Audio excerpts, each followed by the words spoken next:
Bismillahirrahmanirrahim. Assalamualaikum warahmatullahi taala wabarakatuh. Alhamdulillahirabbil alamin wassalatu wassalamu ala sayyidina Maulana Muhammad wa ala alihi wa sahbihi ajma'in. Tuan-tuan, puan-puan sidang penonton, yang tuan-tuan guru, para asatizah, tuan-puan dirahmati oleh Allah Subhanahu wa taala sekalian. Alhamdulillah, syukur pada Allah Subhanahu wa taala pada malam berbahagia ini. Kita akan adakan satu program yang kita namakan sebagai Santai Bersama Ilmuwan. Jadi alhamdulillah pada malam yang mulia ini kita bersiaran di Facebook page Majlis Tafakufiddin Madrasah Ahmadiyah Pondok Gunung Payung, dan kita bersiaran di Klasik Wakaf Cik. Dan bersama dengan kita pada malam ini tuan-puan adalah seorang ilmuwan di tanah air kita, iaitu Al-Fadhil Ustaz Fawaz Fazil Nur. Beliau merupakan seorang pakar dalam bidang usul fiqh, bidang fatwa, bidang fiqh yang banyak diundang oleh Jabatan Agama negeri-negeri, dan juga merupakan penasihat syariah kepada Alliance Bank, Ustaz, dan juga penasihat syariah kepada Telaga Biru Sdn Bhd. Dan insyaAllah pada malam ini Al-Fadhil Ustaz akan cuba memberi kupasan ataupun review berkaitan dengan sebuah buku terjemahan beliau sendiri, iaitu yang bernama Fiqhul Mizan, yang asalnya ialah hasil penulisan atau karya seorang ulama besar di dunia kita, iaitu Fadilatul Syekh Ali Qurrah Dari, yang membincangkan tentang Fiqhul Mizan. Dan mungkin nanti Ustaz akan terangkan apa maksud Fiqhul Mizan dan sebagainya, yang mana Fadilatul Syekh Ali Qurrah Dari menghabiskan masa lebih kurang 30 tahun untuk menghasilkan penulisan dia ini, Fiqhul Mizan. Dan alhamdulillah dengan inayah daripada Allah Subhanahu wa taala, Al-Fadhil Ustaz Fawaz kita telah menterjemahkannya ke dalam bahasa Melayu supaya menjadi hidangan ilmu kepada para ulama, para asatizah, dan juga kepada orang awam di kalangan orang-orang Islam. Jadi tuan-puan yang dirahmati Allah sekalian, program malam ni sebenarnya santai, sambil-sambil minum teh, sambil-sambil minum kopi, dan kita dihadiri oleh teman-teman kita yang berada di restoran ini. InsyaAllah mungkin tak lama, selama sejam sahaja untuk membincangkan buku ini. Mungkin secara santai atau secara serius itu bergantung pada Ustaz lah, macam mana cara dia.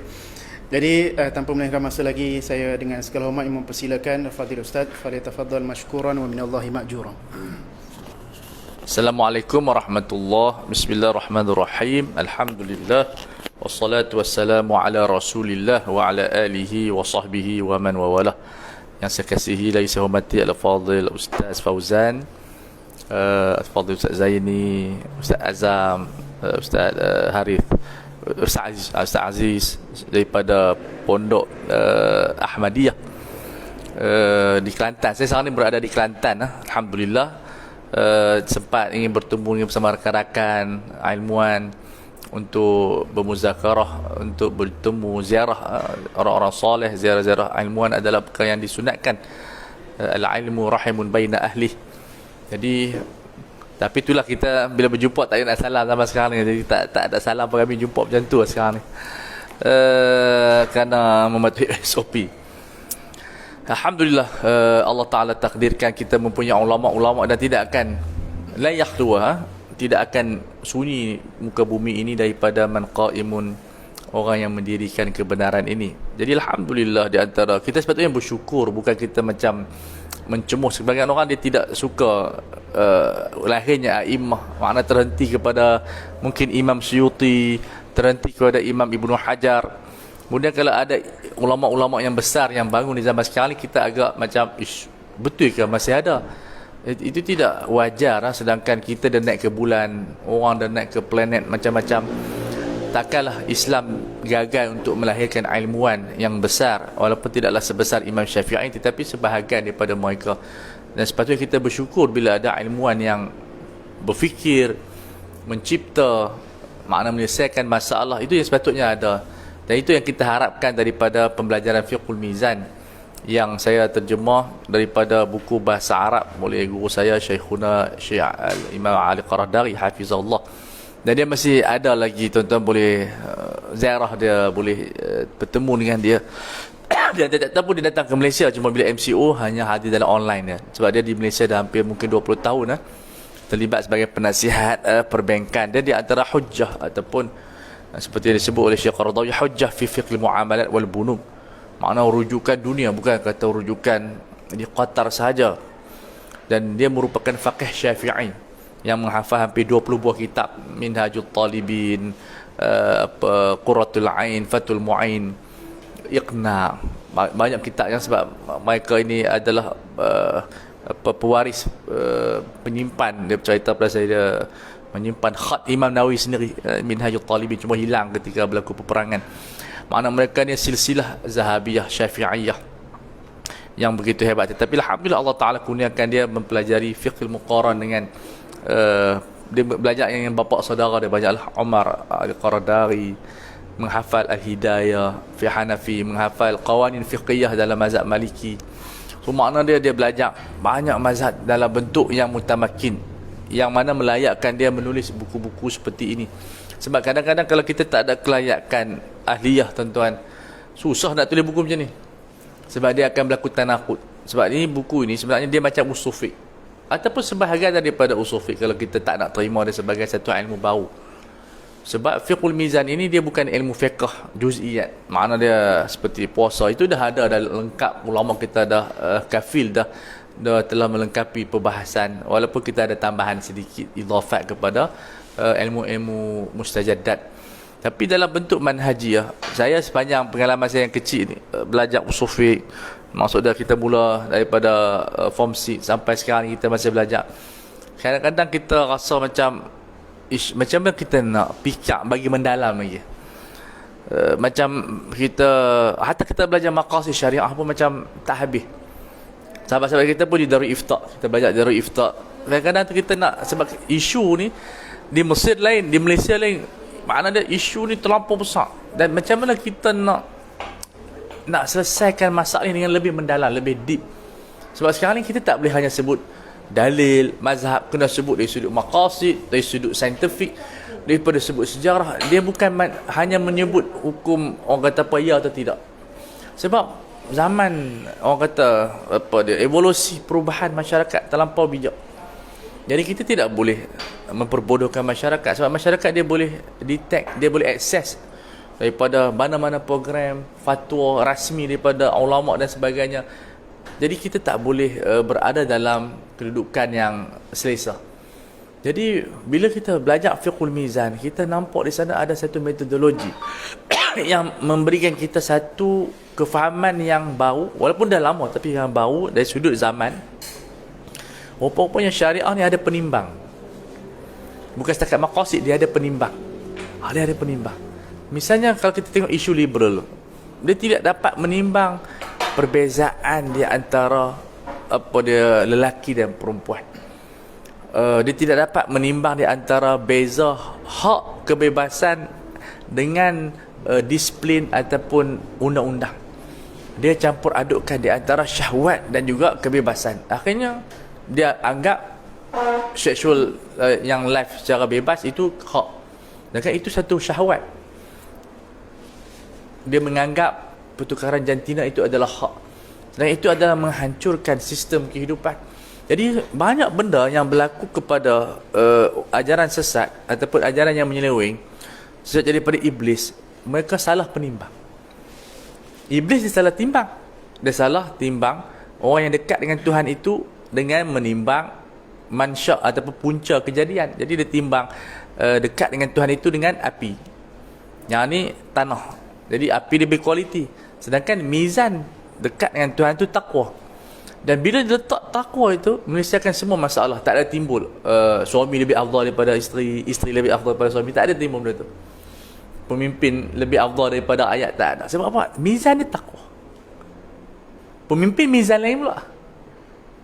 Pemimpin mizan dia adalah hafizun alim. Tak mesti jadi ulama, dia mesti hafiz alim. Sebab kita melihat kepada sejarah telah membuktikan tak semua pemimpin jadi ulama. Tak semuanya mujtahid, walaupun kita fiqh sebut macam tu, realitinya tak macam tu. Kalau jadi, sebab Umar bin Aziz walaupun dia mujtahid, bila dia jadi khalifah dia tinggal fatwa. Dia kata aku tak boleh bincang lah. Satu fatwa, satu perkara yang lain. Sebab tu mufti tak boleh masuk jadi, tak boleh jadi presiden. Sekarang orang kata mufti biarlah jadi Perdana Menteri. Tak boleh. Perdana Menteri dia otak macam mana nak bangunkan negara, macam nak hapuskan kemiskinan, dia tengok tanah dapat projek. Macam Umar bin Aziz, dia boleh selesaikan 3 tahun tak ada orang miskin. Itu cara orang politik. Dia ada mizan. Imam masjid tak sama dengan imam daulah. Kemudian peperangan tak sama dengan dakwah. Jadi rupanya iblis dia salah penimbang, dia sesat. Mu'tazilah dia salah timbang ayat Quran. Rupanya Quran dengan sunnah ni ada penimbang. Dan ini bukan benda yang baru, tapi dia mengeluarkan iktisyaf. Macam saintis lah, dia jumpa banyak dalam bumi. Rupanya betul lah makna dia. Sayyidina Ali kata apa? Al-Quran ini la tanqati'u ajaibu, kehebatan dia tak habis.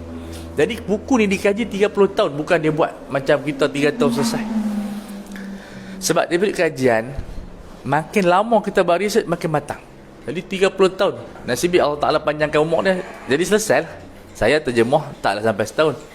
Jadi itu pun susah nak menterjemahkan buku ni. Tapi makna kita kena discuss, bincang. Cuma kadang-kadang orang terkejut, ada lagi ilmu baru. Yang ni yang masalah. Ilmu sentiasa baru. Dalam sains semua ilmu baru. Ilmu agama bukan baru dari sudut usul, tetapi baru dari sudut penerangan. Jadi kita tengok imam tak boleh ramai. Sebab mizan imam kena seorang, makmum boleh ramai. Jadi kita tengok, rupanya setiap kita tengok syariah ni, bila ada perbezaan, dia mesti diletakkan pada penimbang yang tepat. Maka Mu'tazilah dia timbang ayat la tudrikul absar, dia letakkan ayat itu pada dunia dan akhirat. Jadi dia kata Tuhan tak nampak di akhirat. Sedangkan penimbang ayat itu di dunia aja. Akhirnya dia sesat. Dia kata akhirat pun tak nampak Tuhan. Sedangkan Al-Quran telah menceritakan, sunnah menceritakan mizan di akhirat berlainan. Kita tak tidur, tak berak, tak kencing, umur tak bertambah. Dunia ni lain. Kita makin tua, makin lemah. Wa man nu'ammir nunakkis fil khalq falyaqilun. Mizan lain. Tapi di akhirat satu hari sama dengan berapa ribu tahun dan sebagainya. Mizan yang berlainan. Jadi dia tersesat sebab dia meletakkan ayat itu pada mizan akhirat, dunia dan akhirat. Sedangkan kita itu mizan di dunia, la tudrikul absar. Tapi mizan akhirat fana apa dia? Nadhiratun ila rabbiha nadhir. Ila rabbiha nadhirah. Itu mizan akhirat. Akhirnya mereka tersalah jalan. Tapi taklah kufur masalah tu, tapi masalah pasal apa dia tersesat.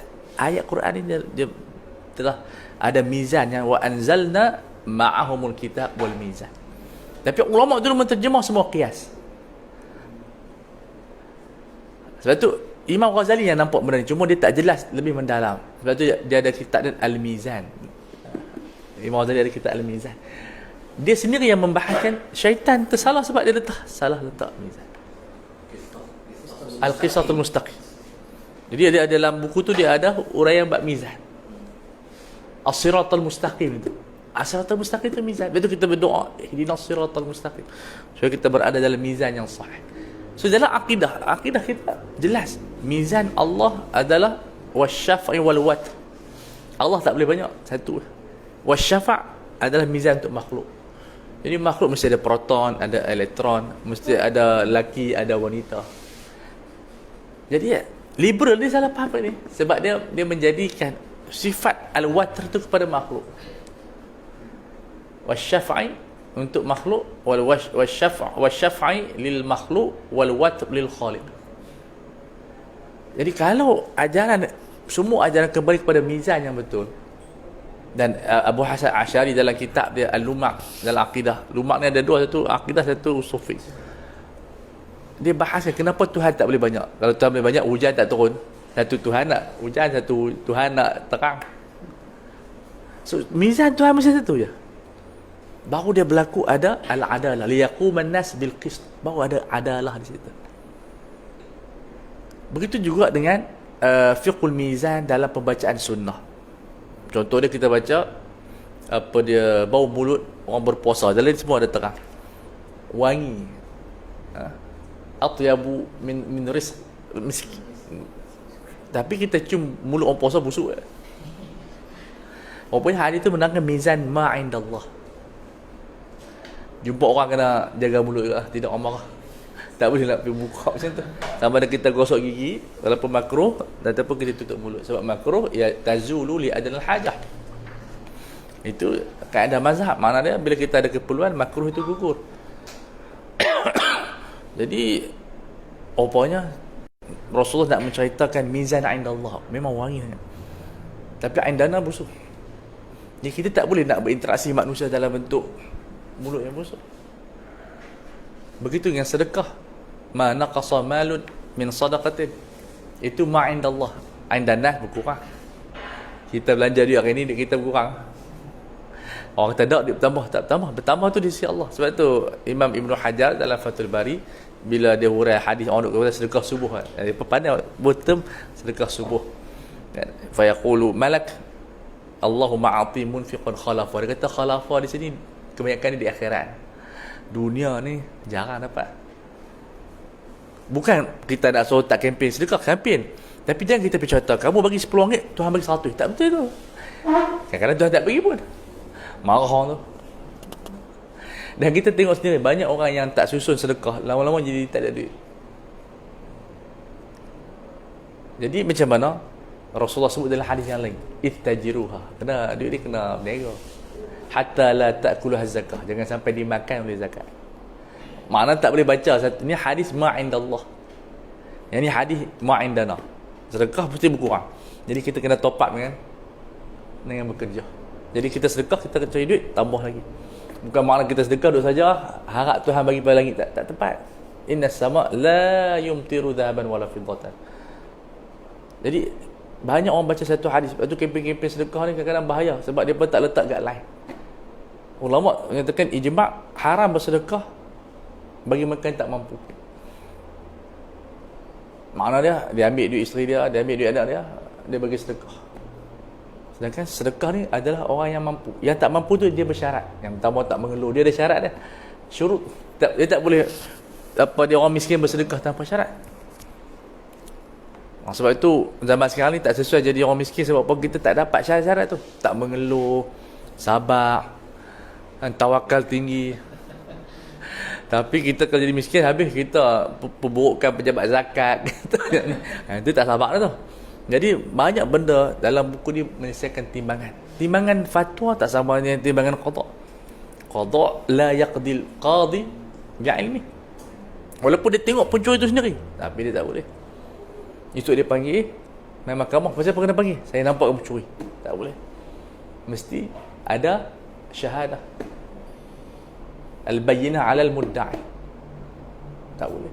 Sebab mizan qada dia berat, ilzam. Maknanya kamu akan masuk penjara, kamu akan disebat, kamu akan sekian-sekian. Tapi fatwa tak apa. Kita nak cerita secara mendalam, betul ke kamu ni berzina? Kita nak bagi fatwa tak? Qada tak ada macam tu. Jadi mizan fatwa berlainan dengan mizan qadhi. Sebab fatwa tidak mulzim. Qada mulzim, jadi dia berat sikit, mesti ada paling kurang 2 orang saksi. Ataupun qarinah-qarinah yang taqumu maqama asy-syahadah. Rupa-rupanya buku ni dia memperkasakan lagi usul fiqh. Tapi sukar, sebab apa? Sebab kita benda baru. Saya pernah buat juga di satu tempat, mereka nak terima tu agak susah. Tu benda normal kita terima, tetapi maknanya kalau kita fikir bahawasanya kalau dalam fizikal pun ada mizan, kita nak, yang ni pun macam elektrik, dia mizan dia adalah watt, kita kena timbang dengan watt, dia tak boleh timbang dengan kilogram. Semua benda ayat kena timbang dengan liter. Rupanya bila Allah Ta'ala cipta fizikal, dia ada penimbang, syariat ada penimbang. Dan benda kita kena explore. Dia kena explore dan kita kena mengkaji. Cuma yang kita kena tahu, kita kena fikir, mesti ada penimbang. Zakat ada penimbang dia. Sebab tu penimbang yang Tuhan letak 2.5%. Paling tinggi 10%. Cukai tak ada penimbang. Tu yang kadang-kadang orang tak suka cukai. Dia letak 33, saya letak 25, saya letak 27. Orang pening. Akhirnya kita tengok zakat ni orang bukan Islam pun nak bayar. Sebab penimbang dia tepat. Begitu dalam semua bidang, kalau kita letak penimbang dia dengan sahih, kita akan temu jawapan. Dan saya cuba bawa main apa dia contoh apa nama dia perang. Kalau kita tengok ayat-ayat Quran dalam peperangan, dalam Al-Quran yang berat-berat, uqtulu faqtulu faqatilu waghlid alaihim jahidil kuffar, semua iaitu ayat yang turun ketika peperangan. Makna mizan dia adalah harbi. Jadi dia punya ayat mesti keras. Dan kedua, ayat-ayat yang lembut semua mizan dalam keadaan tidak perang. Dah berdamai dah. Ud'u ila sabil rabbika bil hikmah fa bima rahmatin minallahi lintalahum. Semua ayat tu dikumpulkan dalam ayat silmi. Jadi tak ada pertemuan sebabnya. Golongan ISIS diambil ayat perang tu letak dalam keadaan Malaysia, pergi tembak apa nama dia pelancong. Dulu kita bincang tentang nasah, taksis. Tapi bagus benda tu, tapi penyelesaian tu tak tercapai. Dengan letak fiqhul mizan ni kita mesti ada penimbang al-harbu dan juga al-silm. Udkhulu fi silmi kafah. Oh, itu ayat tu macam mana? Al-silmi maksudnya al-amnu. Makna kita kena terima pada pendamaian. Mizan pendamaian lebih berat daripada mizan al-harbu. Maka Rasulullah tarjih sulhul Hudaibiyah. Umar dia tak nampak benda tu. Walaupun kita kata wahyu, tapi kita kena fikir Rasulullah ni adalah bapa mujtahid. Jadi tadi dia ada panggil mizan dalam sirah nabawiyah. So kita sekarang ni kalau di antara mizan harbun dengan mizan apa nama dia sulh, yang mana lebih elok? Al-sulh. Kalau orang Islam bersuluh di antara Salafi, Sufi, Asy'ari, apa lagi ada Wahabi, apa lebih baik. Dia akan jadi aman. Tapi sekarang ni tak aman sebab kita tak mau suluh, kita kena iqamatul harbi juga. Mizan harb. Kalau perang tak apa, tapi kita bukan perang ni. Kita nak hidup sama dengan orang bukan Islam. Kita kerah dengan mereka, akhirnya kita tak dapat natijah. Sedangkan Rasulullah menamakan Yahudi adalah ummah minal umam di Madinah. Sedangkan Rasulullah tahu Yahudi ni pengkhianat, jahat semua. Tapi dah mereka sign kontrak dah. So di Malaysia macam tu, kalau kita sebut nak perang dengan orang bukan Islam, hasil dia teruk. Wa huwa kurhul lakum. So kita tak boleh nak bincang panjang, cuma khulasah dia kita nak menerangkan bahawa syariah ini ada penimbang. Bila ada penimbang yang akan menyelesaikan masalah. Contohnya buku ni kita tak tahu ni berapa kilo. Seorang kata 1 kilo, seorang kata 2 kilo. Macam mana kita nak selesaikan masalah ni? Letak atas penimbang. Rupanya 2 kilo. Orang yang kata 1 kilo pun tengok, dia akui, rupanya dengan penimbang menyelesaikan masalah. Quran di akhirat pun Tuhan cerita, kalau ikut Tuhan boleh hukum kita tanpa ada penimbang. Tuhan adil, tapi Tuhan nak ajak kepada kita, nanti kalau kita tak ada penimbang, apa kata komplain Tuhan pula? Wa nadha'u yawmal qiyamati al-mawazin bil qist. Tuhan sendiri letak nanti di akhirat, kita tengok mizan ni dia dacing. Nanti tengok masing-masing amalan mana yang banyak, semua tengok masing-masing untuk keadilan. Jadi kalau Tuhan letak mizan, kita kena ada mizan, baru kita nampak keadilan di sana. Pokoknya Syekh Ali kata apa? Umat Islam sekarang ni berpecah, keliru, mengkafirkan di antara satu sama lain kerana mereka tidak meletakkan pada mizan yang sahih. Inilah tujuan Syekh Ali Qardari tulis Al-Fiqhul Mizan, supaya kita semua liyaquman nas bil qist. Jadi saya harap buku ni sebenarnya bukan kita nak promote, tapi kena ada. Sebab bagi saya pengalaman yang sedikit dalam syariah, bila baca, yang kalau dapatkan Arab lagi bagus, tapi Arab jual di Turki, kena tengok online. Gabung dua-dua lah ni untuk bagi mereka yang pendakwah dan sebagainya.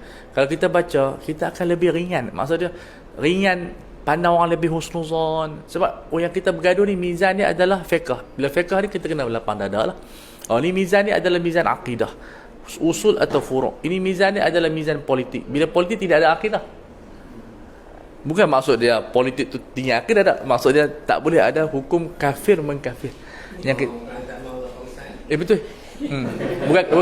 Bukan Kelantan, satu Malaysia, tapi terbukti sekarang ni yang menolak tu sedang beramal.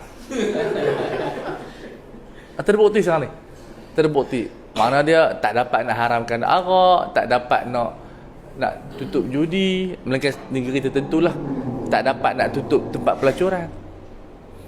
Kalau benda tu akidah, berdosa.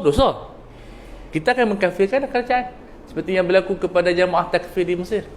Mereka faham dia tu, yang dia kafirkan Husni Mubarak, mereka mengkafirkan apa dia Anwar Sadat tu yang dibunuh. Yang dibunuh Sadat tu sebab dia anggap Sadat tu kafir. Salah tak apalah, salah satu pasal. So dalam politik tak boleh kita kata orang tu kafir. Kita kata salah, berdosa, okeylah. Tapi kata kafir teruk sangat. Ini dinaskan oleh Ghazali dalam kitabnya Al-Iqtisad. Maknanya kita bukan nak kita suruh buat jahat, tapi kita kena timbang betul-betul ini peringkat apa ni, ridah ke. Dalam hadis pun sebut kufrun duna kufrin, tapi itu bukan ridah, itu kufur nikmat. Kan dalam Bukhari dalam bab iman hadis kufrun duna kufrin, iaitu kufur asyirah, isteri nafi kebaikan suami.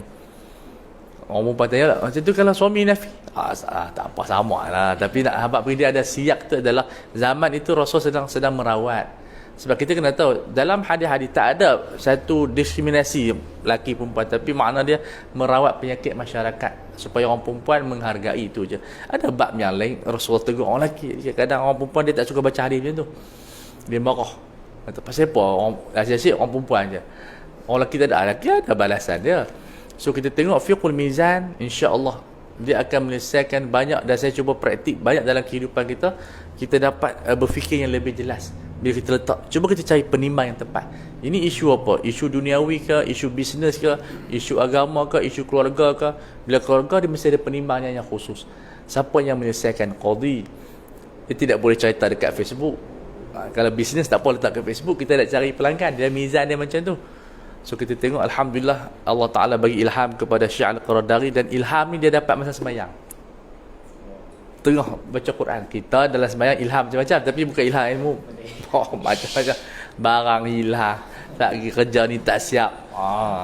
Tapi dia ada dalam Bukhari, dia ada bab berfikir ketika mana sembahyang.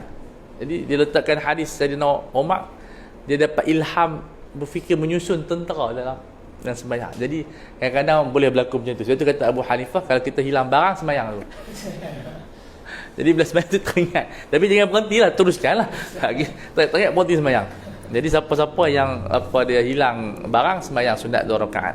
Jadi setakat itu dahulu tuan-tuan dan puan-puan, kalau ada soalan kita buka. Cuma saya nak promote awal, walaupun buku tak dicetak lagi.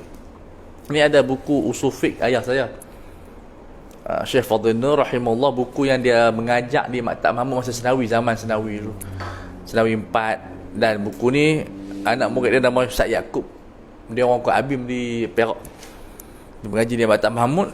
Dia bagi kat saya memang cari lama lah, tapi tak tahu siapa yang belajar dengan dia. Sebab khot lama ni, taib. Ini bukan, tak tahu tulisan tangan, anak murid dia tulis. Jadi dia mengajak kitab ni macam dia menghuraikan sebahagian daripada Isnawi. Sebab ayah saya dia belajar dengan Syekhul Usuliyin di Musad, nama dia Abu Nur Zuhair, guru kepada semua usul fiqh. So dia belajar dengan dia, so barakat. Cuma saya tak sempat nak belajar usul fiqh secara bertalaqi dengan ayah saya, cuma tanya-tanya macam tu lah, tak sempat. Dia masuk politik habis lah. Jadi ini buku dia, insya-Allah saya sedang buat tahqiq dan ta'liqat supaya orang dapat baca. Untuk mubtadi sangat bagus sebab dia lebih luas daripada waraqat.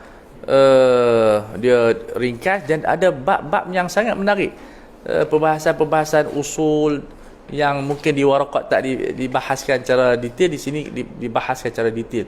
Misalnya hukmul amali bil am qabla al bahthi 'anil mukhassis. Ini bab yang sangat penting di dalam usul fiqh, menyelesaikan banyak masalah isu pemikiran. Maknanya boleh tak kita beramal dengan dalil am sebelum kita jumpa dalil mukhassis. Ini menjawab persoalan seperti yang dibuat oleh Syekh Jumaah, persoalan kenapa zaman Imam Syafi'i, Imam Ahmad hadis masih pro and kontra. Satu kata tak ada dalam kitab, ada dalam dada Syekh. Kemudian dia hadis ini tidak kuat, kemudian hadis ini kata kuat. Sebab itu marhalah am, masih orang mengkaji sampai kepada peringkat Imam pada Ibnu Hajar, mereka edit semua hadis-hadis yang masih tak selesai. Jadi akhirnya bila zaman Imam Ibnu Hajar, Imam Suyuti, banyak benda jadi lain. Tapi bila kita rujuk kita mutaqaddimin, lain. Maksud dia lain. Ada yang kata maksud ni, ada yang kata maksud ni. Rupanya itu marhalah umum. Dan kita pun macam tu kalau kita buat kajian, tesis dulu kata macam ni. Bila orang lain mai dia istidrak, sebenarnya salah penulis tu kata. So ini kaedah ni adalah semua benda yang kita kaji, yang mula-mula pasal apa Imam Ghazali ditolak oleh ulama Maliki, itu marhalah am, maklumat tak kuat lagi. Kenapa Ibn Taymiyah ditolak? Sebab maklumat tu tak kuat. Tapi bila main penghujung, ulama mula terima sikit. Jadi Imam Ghazali ni bila kita baca Andalus, suruh bakat Ahya. Tu dia yang kita ni baca kita Ahya, lepas suruh bakat, dia kata merapu kita tu. Rupanya maklumat tu tak kuat. Orang kata apa, nak mengenal Imam Ghazali itu tak tepat. Maklumat yang sampai kepada mereka tu maklumat yang belum lagi kukuh. Tapi main zaman kita, ulama Maliki pun dah boleh terima Imam Ghazali. Sebab apa? Dia ada mukhassis. Sebabnya banyak benda yang ulama dulu bergaduh sebab masih beramalkan masalah. Sebab tu orang kata apa? Ada lagi hadis yang tidak dalam kitab. Tak ada. Itu zaman Imam Syafi'i. Main zaman Imam Bahaqi, naik kepada Ibnu Hajar, semua hadis dikumpul dah. Tak ada dah yang terluput. Kita tak boleh sebut dah macam Imam Syafi'i sebut ada lagi hadis yang didadar ulama. Betul, tapi ulama zaman dulu tak ada lah. Tak ada satu yang terluput. Sebab kalau terluput, mukjizat tu tak nampak. Di mana mukjizat kalau terluput? Jadi kita tak boleh sebut dah perkataan Imam Syafi'i yang kata ada hadis didadar ulama. Ulama mana? Ulama mana? Ulama dah kumpul. Imam Bahaqi dah kumpul dah. Imam Suyuti dah kumpul semua dalam Al-Jami' Sahih tu dah ada dah. Dalam Musnad dah ada. Semua dia kumpul dan kita tak timbul dah isu tu. Cuma bila baca kitab, bila baca betul ya ulama kata ada dalam mulut ulama. Itu kitab yang kurun Imam Syafi'i sebut dalam risalah. Mana dia dalam marhalah am lagi. Tapi kita dah masuk kurun 700 tambah kita sekarang ni semua telah dikumpul. Tak luput dah hadis. Tak ada hadis yang terluput. Ini di antara kaedah yang ada dalam buku ni, insya-Allah. Kalau saya cetak tahun depan ni, tuan-tuan boleh ini beli online dengan saya lah. So kita buka soalan. Wallahu a'lam. Jazakumullah khairan. Kita ucapkan kepada Fadil Ustaz. Jadi kita ada waktu lebih kurang dalam 15 minit ataupun setengah jam. Jadi mungkin ada soalan daripada kalangan para asatizah yang hadir pada malam ni, pada Ustaz. Kita boleh ajukan. Kalau tak ada, kita berhentilah. Tapi rasa macam ada lah kau ni.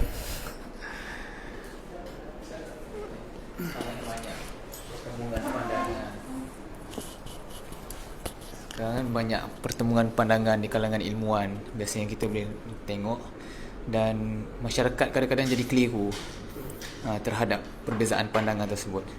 Jadi adakah ada konsep mizan di situ yang perlu kita titik beratkan ke macam mana, Ustaz? Jadi dalam buku ini memang ada cerita tentang soalan yang disebut oleh Al-Fadhil Ustaz Pak Aziz tadi, iaitu mesti para asatizah kembali kepada mizan, iaitu penimbang apa isu yang kita bergaduh sekarang. Adakah isu furu' ataupun isu usul? Mustahil Allah Ta'ala yang turunkan Quran tiba-tiba Quran itu menyebabkan berlaku perpecah belahan di antara kita. Takkan berlaku macam tu. Ulama kita telah berlaku khilaf di kalangan mereka, tapi mereka boleh duduk di antara satu sama lain. Seperti kata Imam Syafi'i, boleh kita menjadi kawan walaupun kita berbeza pendapat. Itu diriwayatkan dalam kitab Siyar A'lamin Nubala. Apa berbeza pendapat, itu mizan dia adalah ijtihadi. Tetapi masalah sebahagian asatizah meletakkan mizan ijtihadi dalam mizan akidah. Jadi memang akan bergaduh. Misalnya isu-isu furu' yang ditimbulkan oleh asatizah, sebahagiannya dalam tasawuf, sebahagiannya dalam bidang fiqh.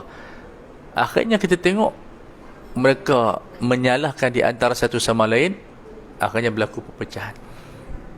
Sebab itu mizan ijtima' perlu dilihat kepada mizan at-targhib wa tarhib. Kita menggalakkan, bukan mizan tadqiq. Maknanya kita bahas isu tangan Allah sampai teruk. Sebab tu Imam Ghazali tulis kitab Iljamul Awam, supaya orang tak faham dah lah. Bahkan dia menyebutkan ilmu usuluddin ini adalah fardu kifayah untuk orang yang belajar universiti, belajar pondok, tapi di kalangan mereka je lah. Tapi kalau kita bincang isu daqiq, orang panggil sebagai isu yang mendalam, yang daqqa itu, bawa kepada masyarakat, itu merugikan masa. Imam Al-Qarafi dalam kitabnya Furu' dia ada satu bab melarang ulama-ulama supaya membahaskan isu ilmu kalam di kalangan masyarakat. Dan kita tengok hasil sekarang ni memang bergaduh teruk. Sedangkan isu itu dibahas dalam, dulu pondok kita tak macam ni, tutor kita tak ada macam ni. Kita pun sempat, dia memang mutaakhir, anak-anak muda yang belajar dia bawa kepada masyarakat. Akhirnya ilmu fiqh dia tak belajar banyak. Kita ada fiqh zakat, kita ada fiqh haji, kita ada fiqh at-ta'imah, kita ada fiqh sembelihan. Kita ajak masyarakat buat benda tu lagi bagus. Sebab apa? Fiqh ni membangunkan industri. Tapi saya tengok sekarang ni, kita nak ajak orang awam faham ilmu khawas. Macam mana mereka nak faham mabadi' asyarah? Macam mana mereka nak faham konsep-konsep pada al-jawahir ataupun jauhar, maqulat asyarah? Oi, hatta ilmuwan pun tak faham semua. Macam mana orang awam nak faham maqulat? Jadi ini adalah kesilapan. Kalau para ulama, kata Imam Ghazali, lau sakatal jahilun laqala al-khilaf. Mizan ilmu ni biar yang bahas tu adalah al-alimun. Jangan bagi orang jahil bahas. Oi, bahaya. Kalau kita bahas medik pun akan rosak. Misalnya orang tolak vaksin sekarang ni, sebab yang dibahasnya adalah bukan pakar. Kita ada pakar kalau Dr. Hanifah.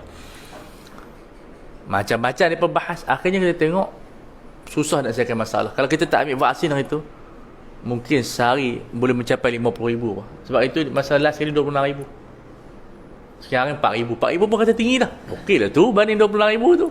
4,000, 5,000, 6,000. Kita rasa selesa. Itu kalau 50,000 sehari tak tahu pergi duduk mana. Asal pergi duduk kat gua aku selamat ke. Yang semua dah tak selamat. Jadi ini yang asatizah yang pertama bila Syekh Qadawi menuliskan kitab pada as-sahwah al-islamiyah baina ikhtilaf al-mashru' wal tafarruq al-madmum, asal adalah al-ikhlas. Tak ada kepentingan.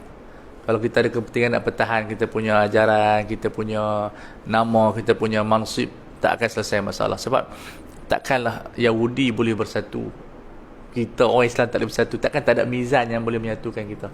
So ini asatizah, kita kena kembali kepada asas kita, kembali kepada usul dan juga furuk. Yang mana usul yang kita kena keras, yang mana furuk kita cuba bincang, bukan kita mengutuk di antara satu sama lain. Sebab mazhab ni ada 500. Kalau ikut kajian, dia sempat tak mengaji dengan Dr. Kamaluddin Imam, Allah yarham. Dia berkaji mazhab ni bukan 70 lah, 500 mazhab kajian dia lah. So mana dia kita ada kebebasan. Cuba kita bayangkan di Afrika, di London, mereka mengamalkan mazhab Maliki. Saya teringat Syekh Taha Rayyan, dulu dia ta'assub mazhab, dia Maliki. Bila ambil wuduk je, sapu kepala mesti sapu semua. Kalau tak sapu semua, tak sah. Akhirnya dia pergi Mekah, panas sangat, jadi dia pitam. Kalau sapu semua pitam, dia panas sangat ni, dia boleh pingsan. Akhirnya dia teringat mazhab Syafi'i, sapu 3 rambut ataupun selai. Dia pun kena ambil Syafi'i juga. Itu yang kata tu, mani betuli abi syai'in faliqaliman aja. Lepas tu dia kata, ustaz, dia tak ta'asub. Walaupun dia Maliki, dia tak ta'asub. Mazhab penting, tapi jangan ta'asub. Satu kes lagi orang tanya pada dia, Syekh, macam mana ni, sah tak semayang atas tanah orang kencing tak? Orang Arab kencing, ada bila ayat kencing ada tanah. Dia kata tak sah. Tapi Syekh, orang kencing ramai ni. Kalau Syekh kata tak sah, ramai orang mayang kat tanah Arafah ni tak sah. Dia fikir-fikir, betul juga. Mazhab Hanafi bersih dengan cahaya matahari, dengan istihlak, dengan angin. Tak apa ikut Hanafi. Dia kata apa? Semayang jemaah haji ramai yang tak sah. Rupanya kita kena belajar daripada fiqh haji ni, fiqh tasamuh. Fiqh tasamuh. Jadi kita kena tasamuh, di situ kita akan jumpa. Jangan kita pergi hentam ustaz ni, tak akan. Hentam tak melahirkan suluh, hentam melahirkan hentaman yang kedua. Dia panggil al-intiqam yuntiju intiqaman akhar. Tak hentam orang ni, dia hentam balik lah hari 7 keturunan kita hentam. Allahuakbar. Masya-Allah. Jadi saya tertarik dengan ustaz sebut tentang apa berbeza mazhab, keluar pada mazhab tu. Saya ada satu soalan, Ustaz. Ada setengah orang dia kata kalau tak berpegang dengan muktamad dalam mazhab Syafi'i ni lari daripada sunnah.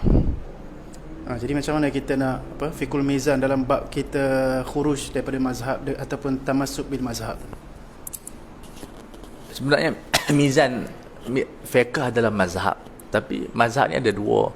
Satu untuk difatwakan, satu untuk orang yang bermazhab. Makna dia belajar mazhab, memang dia akan ambil pendapat muktamad. Adapun mufti tak semestinya dia berfatwa yang muktamad, sebab dia adalah masalih. Sebab tu dia Iftat Misriyah, kebanyakan dia Syafi'iyah, tapi dia melihat kepada aisar mazahib. Sebab dia kena beza di antara mazhab akademik. Mazhab ni adalah dirasah akademik. Dia adalah satu madrasah yang terbina di atas 5 sebab. Dia ada sanad, ada dalil, ada kaedah, ada marhalah, ada muassasah. Tapi fatwa ini dia menyelesaikan masalah. Jadi mereka yang kata macam tu, dia tidak membaca sejarah. Saya bagi satu cerita Imam Nawawi rahimahullah. Imam Nawawi kalau dalam majmu' dia kerah tolak Hanafi dalam bab tak sah tak baca Fatihah dalam solat. Dia Hanafi kuat lah. Tapi bila kita baca Bustanul Arifin, ada cerita di zaman dia tu aulia tu tak baca Fatihah dalam sembahyang. Orang kata apa wali tak baca Fatihah ni? Dia kata tak apa, mungkin dia ikut Hanafi, dia baca qulhu. Sedangkan dalam majmu' tu dia rot. Sebab itu perbincangan mazhab. Yang ni masyarakat. Jadi kadang-kadang kena hormat yang wali tu. ini boleh buka Bustanul Arifin. Jadi dua keadaan yang berbeza. Satu fatwa ijtimaiyah, satu perbincangan mazhab. Kalau kita tengok di Kelantan saja, tak semua ikut muktamad. Kalau ikut semua muktamad tak berjalan. Muktamad ni ketika mana tidak ada keperluan. Yang kata begini Syekh Syaltut hafizahullah, dia kata kita ambil muktamad bila tak ada masalah. Bila ada masalah kena ambil pendapat lain. Kalau tak akan jadi sempit. Ini yang difatwakan oleh Bajuri. Ada lebih kurang 20 saya kaji dalam hasyiah. Dia suruh ambil mazhab lain, tidak kita berdosa. Di antaranya pakai tindik subang kat budak-budak. Ikut Syafi'i haram. Bukan Syafi'i tak ada nas. Ulama Syafi'iyah seperti Ghazali, dia kata thaqbul udhun ni adalah haram sebab dia ada idza. Dan kena kisah. Kena kisah lagi. Jadi takkan kita nak kisah tukang kedai tu, dia tembak. Maka dalam tu dia sebut mazhab Hambali. Begitu juga dalam kitab Fathur Rahman Imam Ramli. Sebab mazhab Hambali mengharuskan, sebab dia kira tembak ni sikit je tak mudaratkan. Tapi ulama mutakhir kita pun kata haruslah. Harus. Yang tu, itu yang kita nak cerita. Sebenarnya Syafi'iyah tak ketat. Sebab saya kaji berpuluh-puluh mutaakhir Syafi'iyah mukhalafah. Sebab hajah. Di antaranya bai'un wafa'. Wafa' ni orang panggil cagak. Sebab apa? Kalau kita bagi hutang, ambil kolateral cagaran, lepas tu dia guna pula kolateral tu haram. Intifa' bil marhun. Jadi buat apa? Bai'ul wafa'. Maka dalam kitab Bughyatul Mustarsyid itu kita apa? Inda mutaakhirin yajuzu lil hajah. Jadi bila kita baca fatwa Syafi'iyah, sebab tu Syekh Amru kata kat ana lo, kita baca Syekh Amru. Dia kata apa? Kita cuba kaji beza mazhab Syafi'i dengan fatwa Syafi'iyah. Di sini kita di Malaysia berlaku kekeliruan. Mazhab penting, tak ada mazhab celau nanti masuk macam-macam, Syiah masuk, yang ni masuk. Tetapi untuk fatwa, saya yakin di Malaysia banyak, saya kaji fatwa di Malaysia hampir 10 mungkin lebih, tapi yang kita tengok yang menyanggahi, bukan cakap menyanggahi muktamad, menyanggahi fatwa mazhab 4. Di antaranya ialah kes MH370. Kalau kita tengok 4 mazhab, Syafi'i ditunggu umur 63 tahun lah, barulah nak pergi mahkamah cerita bini tu mafqud, hilang, tak boleh kahwin, kemudian tak boleh buat apa, tunggu sampai umur biasa ni 63 tahun. Kalau bini dia umur 30, tunggu 33 tahun ni baru nak pergi mahkamah. Maliki 4 tahun, ada 10 tahun, ada setahun. Fatwa Malaysia tak tunggu tahun-tahun dah. Hakim kata mati tu. Sebab sekarang kita ada maklumat macam-macam dah. Kapal terbang jatuh, terbang ni macam belon. Di mana duduk tak selamat. Kalau kereta duduk di depan selamat, kereta kurang selamat. Betul tak? Kalau belakang tu memang terpelanting, kapal terbang tak ada. Duduk kat sayap pun mati, duduk depan pun mati, duduk tengah pun mati. Sebab dia belon. Ni saya tanya pilot lah. Sebab saya bertanya pilot, agak-agak kawasan kapal terbang ni yang mana boleh selamat? Kereta tak ada. Sebab dia belon. Belon pecah, semua pecah. Jadi dengan zaman sekarang ni, dengan majlis fatwa keluar tu pada tahun 2017 tu kan, tak ikut Syafi'i, tak ikut Maliki, tak ikut Hambali, tak ikut Hanafi. Menunjukkan majlis fatwa kita ada rekod yang baik. Tapi kata Ibnu Abidin, kalau 30% keluar mazhab tidak mengeluarkan kita daripada mazhab tu. So kita keluar pun bukan sampai 70, 80, 30. 25. Tabung haji tahun Fatwa 92. Masa tu Syekh Tajuddin jadi pengurusi. Syekh Tajuddin Ajarumi lah, Kedah. Tok Wan, tok saudara saya tu. Depa, kalau kita baca mazhab Syafi'i dalam majmu', tidak sah melontak qabla zawal, ittifaqan disebut bahasa tu. Ittifaqan. Tapi kita tabung haji tahun 92 ada apa dalam tabung haji punya rekod mengharuskan melontak sebelum zawal, selepas subuh. Ya, apa? Pada hari Pada apa yang tasyrik tu, depa nak pergi melontak lepas subuh boleh pergi dah. Kalau ikut Syafi'i, ini bukan Syafi'i tak boleh, Hanafi tak boleh, Maliki tak Hanbali tak boleh. Ni mazhab Ja'far As-Sadiq, Imamiyah, apa dia Taus, dan juga pendapat apa dia Nakhai, pendapat tabi'in. Alhamdulillah kata mati ramai. Saudi tahun 2000 berapa baru ubah fatwa tu. waktu nak buat nafak awal tu yang hari 3 hari 12 tu lah. Betul. Kalau ikut Syafi'i tak sah. Tapi kalau kita ikut lepas apa Zuhur tak melontak lah. Kalau dapat juta. Jadi kita tengok alhamdulillah Majlis Darul Ifta tahun tahun 2000 dah fatwa boleh lah. Apa Saudi lambat. Walaupun depa duduk dalam Saudi, depa kata mati tak apa. Jadi tapi bila sampai 4 juta orang mai, tak boleh buat apa dah. Alhamdulillah Saudi pun dah berubah. Saudi berubah tahun 82. Dulu kita hadiu apa Kaabah itu dam. Bagi mereka yang banyak dam, semua ikut mazhab Hanbali ataupun Syafi'i. Sembelih situ, distribution pun situ, tauziah pun situ. Lepas tu banyak jumpa dalam tu sampah. Dah banyak. Banyak sangat. Lalu ikut Hanafi, boleh sembelih luar Mekah, boleh tauziah luar Mekah, boleh simpan, satu dunia dapat rasa. Akhirnya tunduk juga pada Hanafi. Sebab tu kata Syekh Jumaah, kalau tak ada mazhab Hanafi, kita dosa menanggung dosa 1/3 kehidupan.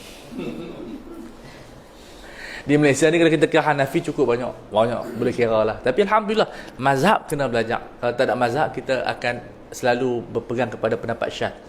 Itu kajian. Wallahu a'lam. Luas sungguh perbahasan ilmu syariah. Ada satu soalan Ustaz di Facebook ni, ada yang tanya apakah mizan dalam mendalami ilmu tasawuf. Jadi daripada syariah kita pergi tasawuf lah Ustaz. Ya, setiap tasawuf ada mizannya. Yang betul, mizan dia menjadikan syariah sebagai ketua dia, sebagai guideline. Tidak boleh tasawuf berada di atas syariah. Tasawuf di bawah syariah. Sebab itu apa dia Imam Malik kata apa? Man tasawwafa wa lam yatafaqqah faqad tazandaqa. Itu yang berlaku. Siapa yang boleh tasawuf tanpa fiqh, dia akan berlaku zindiq. Zindiq maksud apa? Memalsukan banyak syariah. Yang ni tak wajib, yang tu tak wajib. Kamu maqam lain, saya maqam lain. Dan itu yang berlaku banyak dalam sebahagian tarekat, bukan tarekat tapi sebahagian salbiyat dalam tarekat, sebab mereka melihat kepada maqamat. Maqamat ni sebenarnya sejarahnya. Sekarang dah tak ada dah benda-benda begitu. Maqamat ni adalah ijtihadi. Siapa yang boleh menentukan dia ni ghaus, dia ni adalah watat, dia ni adalah kutub. Semua itu adalah mustalahat yang mana kita tahu di sisi Allah, Allah Ta'ala saja yang tahu. So tasawuf adalah tasfiyatul qulub. Itu yang penting sebenarnya, bukan. Tapi kadang-kadang orang yang masuk tasawuf bergaduh pula. Itu bukan tasawuf. Itu Syekh Abdul Fattah Barudah kata apa? Tasawuf sebenarnya tak bawa kepada benda syubhat ataupun pergaduhan. Yang penting adalah at-tasfiyah dia panggil. At-tasawuf adalah membawa kepada man safa qalbuhu lillah. Sebab itu at-tasawuf sebenarnya tidak membawa kepada pergaduhan, mahabbah. Dan ini benda yang kita perlu kepada mujahadah. Man jahada syahada. Jadi mizan tasawuf diikat dengan syariah. Man lam yata'allam ilmana hadha, siapa yang tidak belajar ilmu ini, mata al-kaba'ir wa huwa la yadri. Tetapi mesti diikat dengan syariah. Itu yang disebut oleh Abu Hasham Al-Syaduli, Sidi Aba Al-Mursi. Semua kitab-kitab tasawuf yang mutaqaddimin menunjukkan kepada mizan yang sahih. Syatahat yang berlaku, kadang-kadang kita bergaduh tentang isu ru'yatun Nabi, mimpi Rasulullah sallallahu alaihi wasallam. Itu adalah perbahasan yang mana bukan daripada tasawuf. Itu adalah perbahasan, hanyalah sebagian ulama membahaskan. Akhirnya kita berpecah di atas ru'yatun Nabi. Yang penting adalah mahabbatun Nabi. Tak semestinya kita ru'yatun Nabi itu kita adalah tinggi di sisi Allah. Sebab apa kata ulama tasawuf, disebut apa? Laisa kullu man kamula tahsisuhu kamula tahlisuhu. Tak semua orang yang diberi karamat itu adalah wali. So karamat satu perkara, wali satu perkara. So mizan tasawuf adalah syariah. Dhabtu at-tasawuf bisyariah. Ini sebut oleh ulama tasawuf seperti bin Bayyah. Dia nak ikat supaya tasawuf ini tidak menjadi satu perbahasan. Hanya perbahasan sahaja. Kalau Sayyidi Ibrahim Muhammad Ibrahim Sayyidi Ibrahim Al-Ashirah Muhammadiyah itu Zakiuddin Ibrahim, dia sebut tasawuf ni bukan yang berarak, bukan yang kompang tu orang bukan tasawuf pun boleh main.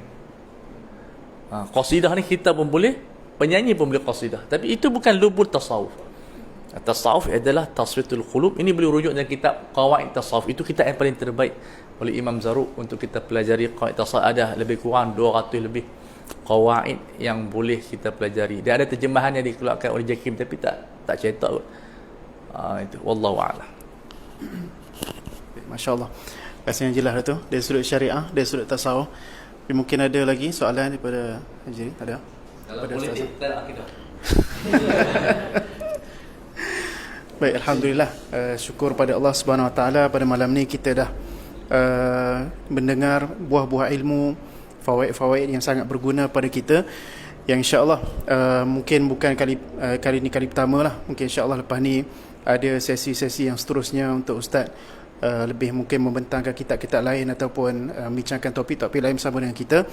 Jadi akhirnya saya ucapkan terima kasih banyak pada Fadil Ustaz kerana sudi menyampaikan ilmu kepada kita semua, dan kepada semua yang hadir dan semua penonton secara live kita pada malam ini yang saya tak dapat bacakan nama semua ni. Jadi terima kasih banyak. Malam ni live kita paling ramai lah setakat ni kita buat live, biasa seorang dua orang yang tengok. Jadi malam ni alhamdulillah dekat 70 orang kita tengok live alhamdulillah pada malam ni. Jadi terima kasih kepada semua. Jadi insya-Allah kalau nakkan banyak lagi program-program manfaat, boleh like dan share lah page kita insya-Allah. Baik, jadi saya rasa setakat itu sahaja buat kali ini. Jazakumullah khairan. Terima kasih kepada semua. Assalamualaikum warahmatullahi taala wabarakatuh.